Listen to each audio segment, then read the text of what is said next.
Yang bermaksud hatta idza balagha asyiddahu, setelah ia dewasa, ia membesar sampai ke peringkat matang dewasa yang sempurna kekuatannya. Wa balagha arba'ina sanah. Dia kata Allah yang sempurna, yang dia punya kekuatan kematangan itu pada tahap yang terbaik, iaitu Allah kaitkan dengan apa? Wa balagha arba'ina sanah, iaitu ketika seseorang itu mencapai usianya 40 tahun. A'udzu billahi as-sami'il 'alim minasyaitonir rajim. Bismillahirrahmanirrahim. Wa qulil hamdulillah alladzi lam yattakhidh walada wa lam yakul lahu syarikun fil mulki wa lam yakul lahu waliyyun minaz zulli wa kabbirhu takbira. Alhamdulillahi wahdah alladzi sadaqa wa'dah wa nasara 'abdah wa a'azza jundahu wa hazamal ahzaba wahdah. Ashhadu wa nashhadu an la ilaha illallah wahdahu la syarika lah wa ashhadu anna Muhammadan abduhu wa rasuluh. Allahumma salli wa sallim wa barik ala rasulina wa ala habibina wa ala syafi'ina Muhammadin sallallahu alaihi wasallam, khatamil anbiya'i wal mursalin wa ala alihi wa ashabihi ajma'in. Allahumma a'inna ala zikrika wa syukrika wa husni ibadatik ya rabbal alamin.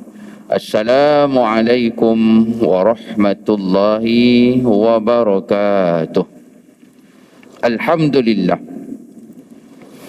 Muslimin dan muslimat, sidang tetamu Allah Subhanahu wa taala, marilah sama-sama kita mulakan perhimpunan dan majlis yang penuh barakah pada malam ini dengan kita panjatkan setinggi puji-pujian dan setinggi kesyukuran kehadrat Allah Subhanahu wa taala atas kurniaan segala rezeki dan nikmat-nikmat Allah Subhanahu wa taala yang masih dipinjamkan, alhamdulillah masih dipanjangkan kepada kita sampailah ke saat ini.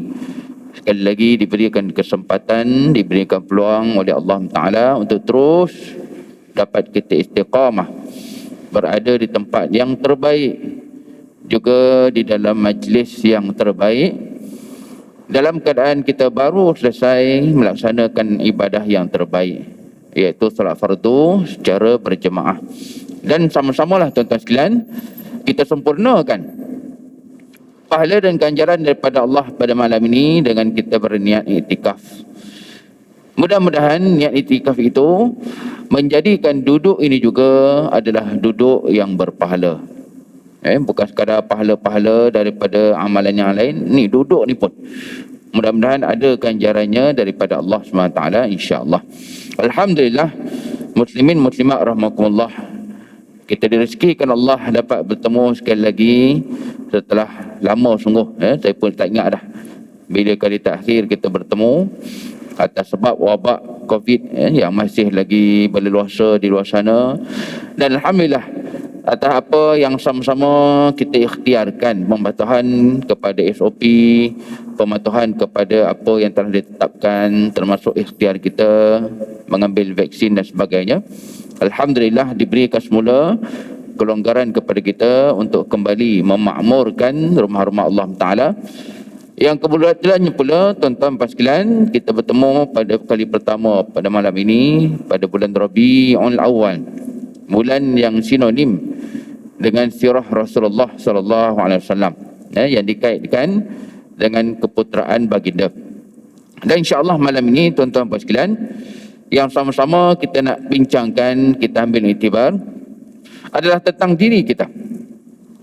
Terutamanya betapa sayang dan kasihnya Allah Subhanahu Wa Taala kepada kita, tuan-tuan dan sekalian, sehingga kan pada suatu umur tertentu, ini kita akan lihat pada malam ni ayatnya, Allah sebut dalam Al-Quran punya, pada satu umur tertentu Allah beri ingatan, Allah beri panduan sampai ke tahap apa nak didoa.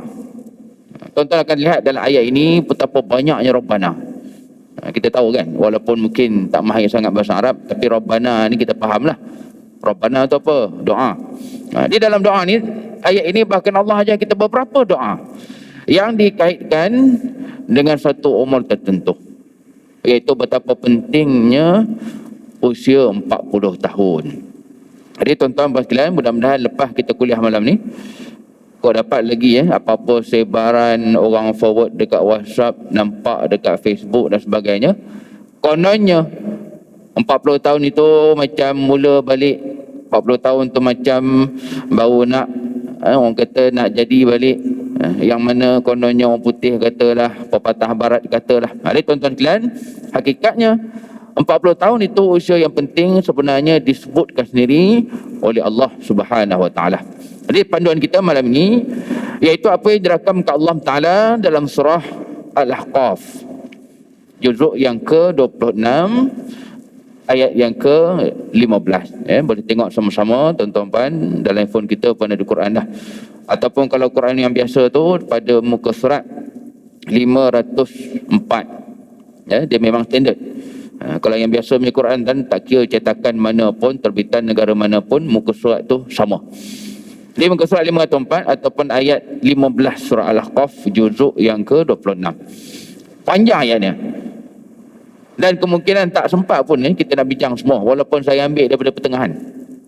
Ini yang menariknya, rupanya dah lama diingatkan Allah Ta'ala kepada kita bahawa pada usia kita ni pun ada panduan, ada pimpinan petunjuk Allah. Apa nak buat?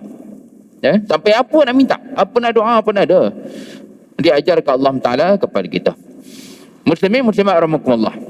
Lebih tepat lagi, ayat ini kita lihat daripada pertengahannya. Tuan-tuan puan boleh tengoklah pada baris yang kedua tu. Firman Allah Ta'ala, ba'da a'udzubillahi minasyaitanir rajim.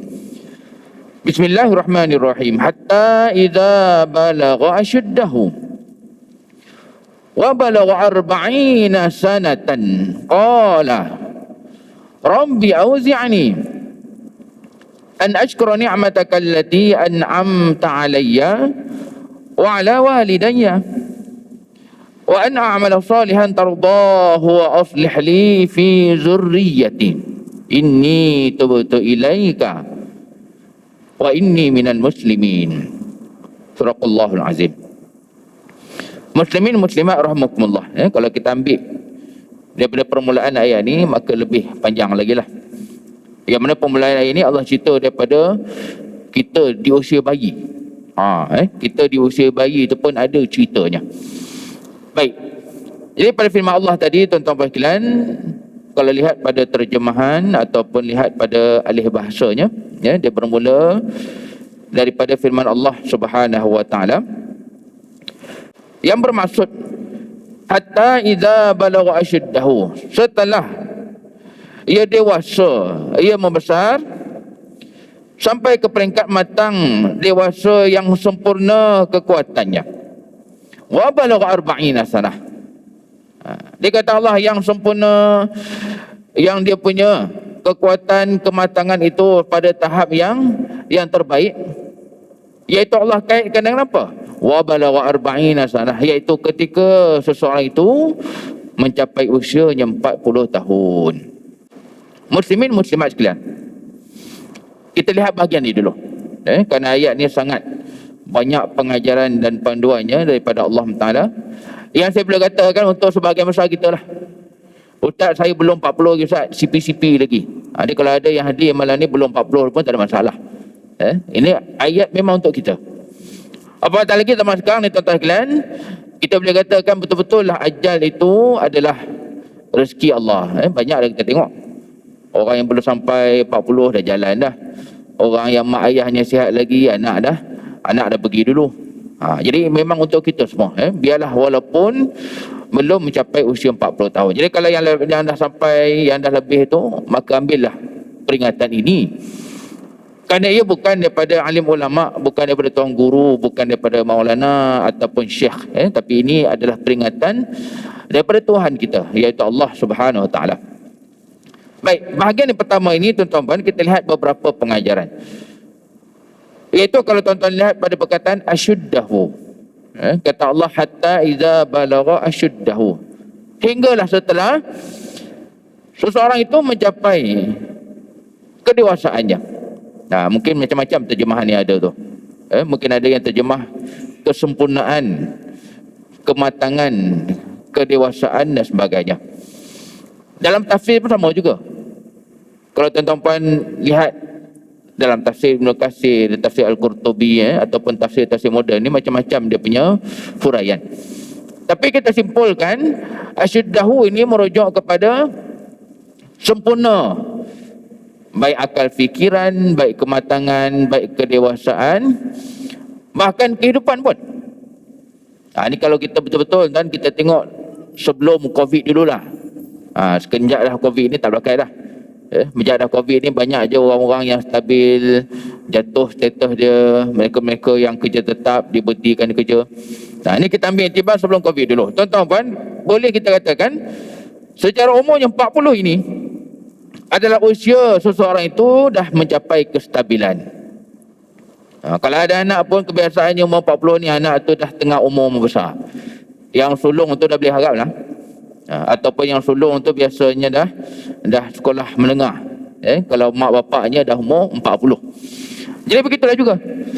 Apa yang kita lalui tuan-tuan sekalian umur 40 ni, dia punya ekonomi dah stabil, dia punya kehidupan pun dah mula tenang sikit. Dalam masa yang sama mula, dia punya fikiran tu pun nak mencuba benda-benda baru dan sebagainya. Inilah apa yang dah lama disebut oleh Allah Ta'ala, itulah asyuddahu. Bagi seorang insan, terutama dari segi pemikirannya, dari segi akalnya. Jadi ini yang pertama. Justru tuan-tuan memfahami Allah. Lepas pada ini tak perlulah kita kaitkan kononnya 40 ni usia kematangan kedewasaan adalah falsafah barat. Contohlah kan. Saya pernah baca dulu. Orang sebarkan siap dalam bahasa Inggeris lagi, dalam bahasa putih. Dalam bahasa putih disebarkan, kononnya umur 40 ni macam hidup betul mula balik. Macam bermula semula kehidupan tu. Jadi lupakanlah kemungkinan pihak barat ke orang putih ke ambil daripada Quran ke benda tu. Terang-terang perkara ini disebutkan sendiri oleh Allah Ta'ala di dalam Al-Quran. Jadi tuan-tuan yang selalu tadarus baca Quran dan sebagainya, saya yakin mesti dah pernah sampai dah ayat ni. Sampai ke hari ini mungkin dah berpuluh kali dah baca ayat ni. Tapi dalam masa yang sama, kemungkinan kita tak perasan, tak sedar bahawasanya usia 40 ni adalah apa yang disebutkan sendiri oleh Allah Subhanahu Wa Ta'ala. Betapa pentingnya usia ini. Baik, ini yang pertama. Justru tak perlu kita kaitkan dengan mana-mana falsafah, mana-mana kata-kata terutama non-Muslim lah. Ini pihak barat yang sebut, Ustaz. Ini orang barat yang kata. Dia tidak, bahkan dia disebutkan sendiri oleh Islam. Kemudian yang kedua, muslimin muslimat rahmatullah, selain daripada usia 40 ni, kita nak kongsikan juga satu daripada a'jazul ilmi, ataupun kehebatan ilmiah. Contoh yang kedua ni, kita nak lihat pula apa yang disebutkan oleh Nabi SAW. Dia nak katanya sempurna ajaran kita ni, sampai tahap umur itu pun ada panduannya, sama ada daripada Allah Ta'ala ataupun daripada Rasulullah SAW. Yang kedua ni tuan-tuan, kita lihat apa yang Nabi ajar kita tentang umur. Saya bila dah baca balik pada usia macam sekarang ni, jadi kagum tuan-tuan. Kagum pun dia, takjub pun dia juga. Betapa benda-benda yang dikaitkan dengan usia, dengan umur ni, benda yang relevan dan evergreen. Macam sekarang ni lah. Sampai sekarang pun kita boleh kata memang betul pun 40 itulah usia kita capai kedewasaan. Yang kedua tuan sekalian, saya nak kongsikan juga fakta yang sangat menarik yang rupanya dah lama disebut oleh Nabi SAW. Itu dalil yang saya yakin kita semua pernah dengar. Hafal ke tidak bahasa Arab dia itu isu lain lah. Tapi secara mafhumnya mesti tuan-tuan pernah dengar. Iaitu betapa pentingnya umur ataupun usia 7 dan juga 10 tahun. Ini kalau yang ada anak, mestilah pernah dengar punya. Yang dah ada anak, ada zuriat, mesti tahu benda ni. Terutamanya umur ini dikaitkan dengan solat oleh Rasulullah sallallahu alaihi wasallam. Dalam mafhum hadis ni, tuan-tuan bayangkan, ia disebutkan oleh seorang Rasul yang zaman tu tak ada pendidikan formal. Zaman Nabi dulu kita boleh kata tak ada universiti, tak ada institut pengguruan, tak ada pedagogi, tak ada ilmu parenting, tak ada. Tapi di waktu itu Nabi dah sebut dah panduan ni. Iaitu dalam apa yang diajarkan oleh baginda sallallahu alaihi wasallam, ajarkan anak-anak itu untuk mula mendirikan salat pada usia 7 tahun. Dan tak habis lagi tuan. Nabi lanjutkan lagi dalam sabdanya yang bermaksud, adapun mulalah anak itu boleh dihukum. Selalu orang kita kata pukul je kan. Bukan mestinya pukul, tapi bahkan boleh dihukum. Apa-apalah hukuman yang sesuai. Boleh dah dihukum anak itu apabila masih lagi enggan ataupun tidak bersungguh-sungguh untuk solat ketika anak itu mencapai usia 10 tahun. Ini yang kedua. Tuan-tuan puan sekalian, apa yang menariknya umur 7 dan 10 ni? Kalau tadi 40 kita faham kan, dalam Ustaz 40 tu selalu dengar dah. Tuan-tuan puan sekalian, umur 7 dan 10 ni pun sangat menarik. Terutamanya bila kita kaitkan dengan macam mana bermulanya pendidikan formal anak-anak di Malaysia kita ni. Saya dulu selalu ada anak pun tak perasan juga benda ni. Bila kita belum menempuh benda tu, kita tak nampak kepentingannya. Bila dah mula ada anak pun dah mula sekolah kan, terbayang balik hadis solat tu. Hadis yang Nabi ajar kita macam mana nak mulakan anak belajar solat umur 7 dan 10 tu, memang itulah yang berlaku secara umumnya di sekolah rendah. Tuan-tuan apa ni, kalau siapa yang ada anak ataupun cucu di sekolah rendah, rupanya umur 7 dan 10 ni sangat signifikan. Umur yang rupanya sangat menentukan. Jadi kalau 7 ni kita faham, ini adalah umur bermulanya sekolah rendah secara rasmi. Yang sebelum 7 tahun tu tak rasmi lah. Nak masuk tadika umur 4 ke, umur 5 ke. Dulu zaman-zaman tuan-tuan ni mungkin tadika pun tak ada kan. Entahlah Ustaz, saya betul masuk yang 1 je, okey je. Dulu boleh Ustaz. Dia dah berlalu masa mula tadika 6 tahun. Kemudian zaman saya kecil tadika umur 5. Sekarang budak umur 4 tahun, 3 tahun kita tadika dah. Dia macam mana pun itu yang tak rasmi. Yang rasmi kan yang melibatkan undang-undang dan peraturan memulakan pendidikan anak tu pada usia 7 tahun. Kena hantar di sekolah. Anak-anak ni kena diberi pendidikan formal pada usia 7 tahun. Dan kita gelarkan dia sebagai darjah 1. Yang menariknya tuan-tuan, kita katalah sekolah rendah ke darjah 1 ke, isunya mengapa mula darjah 1 tu umur 7? Ini persoalannya kan. Mengapa tidak darjah 1 tu umur 6 tahun ke, ataupun umur 8 tahun kan? Mesti ada jawapan, mesti boleh kita fikirkan. Tapi pada akhirnya secara tak sedar, secara tak langsung, panduan Nabi itulah yang kita dah buat. Pendidikan formal untuk anak-anak tu pada usia 7 tahun. Dia kalau tanya kepada pakar pendidikan, mungkin jawapan ni macam-macam lah kan. Tak tahu lah Ustaz, ini PBB ni peraturan. Kita ikut PBB je. PBB kata 7 tahun mula darjah 1. Dia hakikatnya satu perkara yang jangan kita terlepas pandang. 7 tahun ni usia penting untuk mulakan pendidikan. Dia diajar sendiri oleh Rasulullah SAW. Nabi yang tak ada background pendidikan di mana-mana, melainkan pendidikan daripada Allah SWT. Ni bayangkan, punyalah benda tu sentiasa relevan walaupun dah beribu tahun. Daripada Nabi wafat sampai zaman kita ni berapa ribu tahun dah. Tapi benchmark 7 tahun tu masih terpakai sampai sekarang. Ini adalah ukuran yang bahkan universal lah tu. Kan? Secara umum satu dunia, itulah umur yang paling sesuai mula budak belajar. Umur berapa? 7 tahun. Siapa yang mula-mula bagi tahu? Nabi Muhammad. Lama dah. Itu baru cerita umur 7 tahun. Muslimin muslimat sekalian, 10 tahun pun punya sama. Penting umur 10 tahun ni. Jadi kalau tuan-tuan yang ada anak-anak yang masih sekolah rendah ataupun cucu, kalau yang betul-betul perhatikan dia belajar lah. Kalau yang tak perhati pun mungkin tak perasan. Apa pun tuan-tuan, pada usia sekolah rendah ni, darjah 1 sampai darjah 6, kalau di sekolah tu dia mana-mana pun, sekolah private ke, sekolah kerajaan ke, sama aja. Sekolah rendah ni punya dia terbahagi kepada dua kategori ataupun dua tahap. Jadi kira tahap pertama itu adalah pada umur 7 tahun sampai umur 9. Jas 1, jas 2, jas 3. Jadi jas 3 itu adalah tahap 1. Dia mula budak tu masuk jas 4, 10 tahun rupanya secara rasmi kalau di sekolah-sekolah rendah itu adalah permulaan kepada tahap 2. 10 tahun budak sekolah tu ataupun jas 4 tu dikira tahap 2. Dia dah mula kalau aktiviti tu dipisahkan dengan budak yang bawah-bawah ni. 4 dan juga 5, 6 tu dah kira tahap atas. Dikira macam mana tu? Pada dia usia 10 tahun. Darjah berapa? Darjah 4. Itulah tuan-tuan sekalian. Cara tak sedar 10 tahun yang Nabi bagi tahu dah boleh dah dia ambil tindakan, dah boleh dihukum. Sebab 10 tahun ni budak dah berakal lebih sikit. Rupanya di sekolah pun sama. Dia dah dikira bukan tahap yang rendah lagi, dah tahap 2 dah. 10 tahun ni tak patut macam budak darjah 1 lagi. Sebab apa? Sebab mereka dah tahap berbeza. Dia kalaupun atas dia ada darjah 5, darjah 6 tapi mula tu daripada darjah 4 iaitu 10 tahun. Dan ini terpakai sekarang. Kalau tuan-tuan puan ada terlibat dalam pendidikan, guru dan sebagainya, mesti tahu.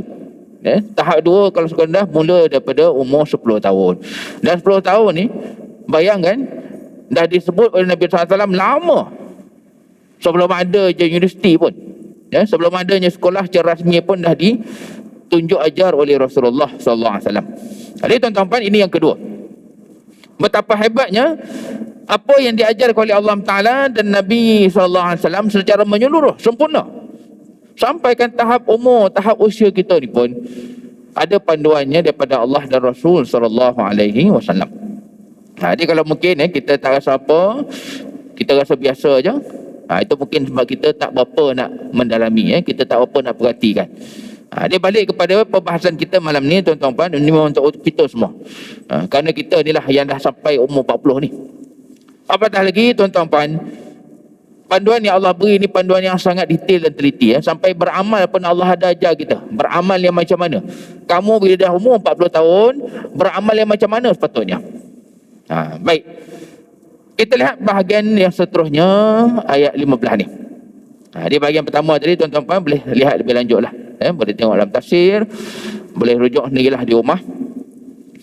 Lalu kata Allah Ta'ala, apa nak didoakan? Sayangnya Allah kepada kita, Allah kasih kepada kita umur 40 dan ke atas ni, nak minta apa pun ada Allah ajar. Cuma hanya tuan-tuan sekalian, saya nak sebut di sini, benda-benda kecil macam ni dia sebenarnya melibatkan macam mana view pandangan kita. Saya pernah jumpa, bila banyak meronda masjid surau ni kan, bila banyak mengajar berkuliah ni, macam-macam orang jumpa. Ada saya pernah jumpa, bahkan mungkin tuan-tuan pun bersama orang Islam kita, saudara seagama kita, tapi bila benda agama ni dia suka highlightkan segala macam yang ketat dan rigid. Islam ni apa lah, ini pun nak ajar, ini pun tak boleh, ini pun makruh, ini pun nak bagi tahu. Susahnya Islam.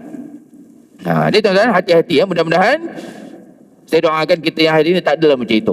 Dia memandang bahawa panduan-panduan Allah tu benda yang mengongkong, benda yang menyusahkan. Apalah Islam ni, bagi bebas je lah. Kalau kata nak beragama tu mengucap, sudah lah kan. Yang lain-lain tu pandai kami lah. Ada tuan orang macam tu. Yang dia memandang petunjuk Allah itu adalah perkara yang mengetatkan, yang mengongkong dia. Ada pandangan kita macam mana? Tuan-tuan sekalian, bagi kita yang memang nakkan rahmat Allah Ta'ala, kita nak syurga pun sebenarnya daripada rahmat Allah, bukan semata-mata amalan je. Kalau semata-mata amalan kita tak mana cukup. Main maghrib pun 3 rakaat kan. Kalau main maghrib 30 rakaat, tak nak boleh nak cerita. Ini amalan solat maghrib pun 3 rakaat je. Dia amalan kita ni sikit sangat. Nak masuk syurga pun rahmat Allah yang kita harap. Maka sewajarnya orang beriman memandang petunjuk-petunjuk Allah itu adalah kasih sayang daripada Allah. Allah sayang kita, kasih kita, apa nak minta, apa nak doa pun Allah tunjuk. Dan inilah permulaannya tuan-tuan puan sekalian, pada usia 40 dan ke atas. Allah beri panduan kepada kita apa yang boleh kita majatkan, kita pohonkan kepada Allah Ta'ala. Iaitu bahagian kedua ayat ini, qala, berdoalah mereka-mereka yang dah usia 40 ke atas ni. Ini tidak wajib. Kalau tuan-tuan puan tanya, ustaz wajib ke? Saya baru tahu pula umur 40 ni ada doa tertentu, berdosa ke saya ni tak minta. Saya tak pernah amal ni, kira berdosa ke apa? Dia tuan-tuan tak ada berdosa apa. Apa je yang tuan-tuan dah amalkan, baik wirid tertentu, doa tertentu, amalan tertentu, teruskan. Coba kalau boleh ditambah dengan kita amalkan juga doa-doa ini, maka ia perkara yang sangat baik. Sebab apa? Sebab ini Allah yang ajar ni. Bukan Maulana je doa. Tuan-tuan sekalian, ini bukan tunggurunya doa, ini bukan syekh punya doa, ini bukan mana-mana alim ulama je doa. Ini Allah punya doa yang diajar khusus untuk kita bila dah mencapai usia 40 tahun dan ke atas. Dia kata Allah, doa yang pertama, qala, patutnya berdoalah dia, Rabbi auzi'ni an ashkura ni'mataka allati an'amta alayya wa ala walidayya. Ini yang pertama. Allah ajar kita semua pada sampai tahap umur kita ini, patutnya sebutkanlah, selalulah mintakan perkara ini. Rabbi auzi'ni. Firman Allah bermaksud, ya Allah Tuhan, ilhamkanlah kepadaku. Berilah idea, ilhamkan kepada aku ya Allah. Supaya apa? Supaya aku memperbanyakkan syukur kepadamu atas nikmat-nikmat yang telah engkau kurniakan. Ini doa yang pertama. Doa pertama ni pun tak habis lagi. Muslimin muslimat rahimakumullah. Doa yang pertama ni pun iktibarnya banyak kepada kita. Iaitu pada perkataan auzi'ni. Kalau tuan-tuan boleh tengok pada terjemahan tu, dia mau maksud ilhamkan. Ya Allah Tuhan, pimpin, tunjukkan aku. Antara iktibar daripada perkara ini, tuan-tuan, Allah nak bagi tahu kita, sebenarnya hatta pada kita buat benda-benda baik, benda amal soleh macam inilah. Tuan-tuan datang Masjid Al-Falah ni, dalam masjid yang sama, ada yang daripada jauh, ada yang daripada dekat. Saya daripada jauh lah. Kita dah buat benda baik, dan janganlah semata-mata kita beranggapan kerana kita nak datang. Yalah Ustaz, saya memang datang setiap hari. Itu time tak boleh datang pun saya datang, tengok je pintu masjid ni, kemudian saya balik. Jadi mungkin kita beranggapan ini memang dah tabiat kita, kan? Kita take for granted je. Sedangkan kata Allah di sini, hakikatnya hatta buat benda baik-baik ini pun adalah ilham dan bantuan daripada Allah Subhanahu Wa Taala. Kalau Allah tak bantu kita, tak datang kita malam ni. Kalau tak diilhamkan kita dan rasa suka, seronok datang ke rumah Allah, tak jumpa kita malam ni. Saya pernah, ni cerita lama lah. Saya last pergi umrah lama dah, tahun 2010, dah lama sangat dah. Tapi ingat sampai sekarang kan, persoalan berkaitan dengan masuk Masjidil Haram, terutamanya hari Jumaat. Ni tuan-tuan mesti ada kan pengalaman ni, yang dah pergi umrah, dah pergi haji. Ni pun dah boleh pergi umrah balik dah. Ada kan ustaz-ustaz kita yang selebriti ni dah ada di Mekah, dah ada di Madinah dah 2-3 hari dah. Kerajaan Malaysia buka je sepadan itu terus ada yang dah pergi umrah dah. Sekarang dah dia ada di Madinah tu dah 2-3 hari. Dia tuan-tuan, antara pengalaman kita kalau hari Jumaat, contoh kan di Masjid Nabawi, di Masjidil Haram, kalau betul-betul nak solat dalam masjid tu, terutama untuk solat Jumaat, satu cara dia kena masuk awal. Itu je. Dia tak ada lain lah. Nak boleh solat Jumaat yang tengah hari tu, kadang lepas subuh tu tak keluar dah. Ada orang kita mungkin lepas subuh tu keluar sekejap dah, lepas tu kena masuk balik. Sebab nanti pintu masjid tu tak awal. Kan? Dia tak ada trik apa kan? Dia tak ada kabel apa. Dulu-dulu macam tu lah. Nak boleh solat Jumaat dalam Masjidil Haram, ceritanya memang kena duduk awal dalam tu. Saya tengok sampai sekarang seorang jemaah kita, pada dia rupanya masuk awal Masjidil Haram tu satu masalah. Sampai kena tanya, Ustaz, saya ni tak pergi masjid, kalau pergi umrah ni tak tahulah, keluar awal setengah jam pun tak dapat masuk masjid. Ni solat yang biasa. Solat fardu biasa, dan kalau datang setengah jam awal pun saya setiap bulan duduk kat pintu-pintu luar je. Nak masuk dalam tu kena tahu awal lagi. Jadi dia cerita lah, dah keluar awal setengah jam daripada hotel pun, Ustaz susah nak masuk masjid. Jadi kita nak kata apa kan? Kita kata Tuan Haji masuklah, dah keluarlah awal lagi. Memang datang ke Mekah ni pun nak buat apa kan? Bukan kita nak berniaga, memang dapat ibadah pun. Dia keluarlah awal lagi. Kalau kata keluar awal setengah jam daripada waktu solat pun susah nak masuk, keluar sejam sebelum. Kalau keluar sejam sebelum pun susah juga. Contoh macam hari Jumaat, kalau keluar sejam sebelum waktu dah sembahyang kat atas jalan dah. Jadi tuan-tuan, maka tak ada lain, memang kita kena keluar awal daripada hotel untuk kita dapat beriktikaf dalam masjid, terutamanya pada hari Jumaat, nak dapat solat Jumaat kat dalam. Dia pokok dan pada orang si fulan yang bertanya, dia tanya balik, ustaz, kau dah sampai awal sangat keluar, sejam, 2 jam masuk masjid awal-awal tu, apa nak dibuatnya ustaz? Peninglah kepada saya. Dia persoalannya rupanya bila dia masuk masjid awal tu, dia tak tahu nak buat apa. Pening kepala dia. Bila lama-lama beriktikaf di dalam rumah Allah Subhanahu Wa Taala. Dia tuan-tuan, kalau kita tak ada keadaan macam tu, kalau memang kepada kita seronok masuk masjid lama-lama awal-awal ni, bersyukurlah. Bersyukur tuan, sebab ada orang yang pening kepala. Dia tak tahu nak buat apa kalau masuk masjid awal-awal ni. Ialah mungkin pada kebiasaan dia yang diminat tu berborak kan. Seronoklah berborak, tapi dalam masjid nak borak macam mana? Mungkin ada sebagian orang kita yang dah orang kata melekat dengan merokok. Dia kalau awal sangat masuk masjid macam mana nak berasap ni Ustaz? Habislah saya menggigil dia buatnya. Itu yang mungkin menjadi masalah. Ada orang kita masuk masjid awal tu masalah pada dia. Baik, itulah tuan-tuan, kalau ambil iktibar ni, Allah kata auzi'ni, ya Allah Tuhan, ilhamkan aku, bantu aku, datangkan kesukaan kepada diriku untuk melakukan benda-benda baik. Jadi tuan-tuan, terus istiqamah. Yang dah buat malam ni, alhamdulillah, terus istiqamah. Mudah-mudahan apa yang kita buat ni berpanjangan sampai usia kita dipanggil Allah SWT. Baik. Yang menariknya, banyak-banyak doa yang kita boleh fikir tuan-tuan, terutama bila dah usia 40 ke atas. Allah dahulukan syukur dulu. Bersyukur dulu yang Allah sebut nombor 1. Qala rabbi auzi'ni an ashkura ni'matak. Berdoalah orang-orang yang dah usia 40 ke atas ni, ya Allah Tuhan, jadikanlah aku orang yang bersyukur terhadap nikmat-Mu. Ini pun satu isu juga. Muslimin muslimat rahmatullah. Mungkin kalau kita fikir secara mendalam, mengapa syukur ni Allah sebut sebagai doa pertama patut kita minta? Padahal kalau ikut logik kita macam-macam boleh minta kan yang lain. Ustaz, mengapa tidak dah usia 40 ni dahulukan doa husnul khatimah ke contohnya? Kan umur dah 40 ke atas ni kan kadang boleh jadi macam-macam, setiap bulan meninggal je. Mengapa tidak Ustaz, umur macam ni doa lah husnul khatimah ke, masuk syurga ke, jauh daripada neraka ke, murah rezeki ke? Banyak benda lah kan kita rasa patut jadi doa nombor 1 ni. Tapi Allah letakkan doa nombor 1 untuk mereka yang dah 40 ke atas ni adalah memperbanyakkan syukur kepada Allah.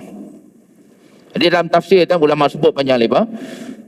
Antara yang paling saya betul-betul pegang, mengapa syukur ni lah jadi doa nombor 1. Padahal mungkin kita rasa macam-macam doa kan boleh letak nombor 1 ni. Antara utamanya, kerana hakikatnya syukur inilah tuan-tuan sekalian yang mengikat seorang hamba itu dengan Allah Subhanahu Wa Taala. Dia memang salah satu punca kita terikat dengan Allah ni kerana syukur. Itulah jawapan Nabi pun kalau tuan-tuan ingat, ketika ditanya oleh Aisyah, wahai Nabi, dah kenapa banyaknya semayang sampai bengkak kaki? Jawapan Nabi tu je lah, aku nak jadi hamba Allah yang bersyukur. Jadi tuan-tuan sekalian, itulah sikit perkongsian kita pada malam ni. Kita ikut SOP yang telah ditetapkan. InsyaAllah panjang umur kita bertemu lagi untuk kita sambung pengajaran daripada ayat ni. Wallahu a'lam, aqulu qawli hadza wa astaghfirullahal azim. Wassalamualaikum warahmatullahi wabarakatuh. A'udzubillahi minasyaitonir rajim. Bismillahirrahmanirrahim. Alhamdulillah, salatan wa salaman ala Rasulillah. Allahumma ij'alna minal ladzina yastami'una al-qawla fa yattabi'una ahsanah. Sallallahu alaihi wasallam Muhammad. Walhamdulillahirabbil alamin.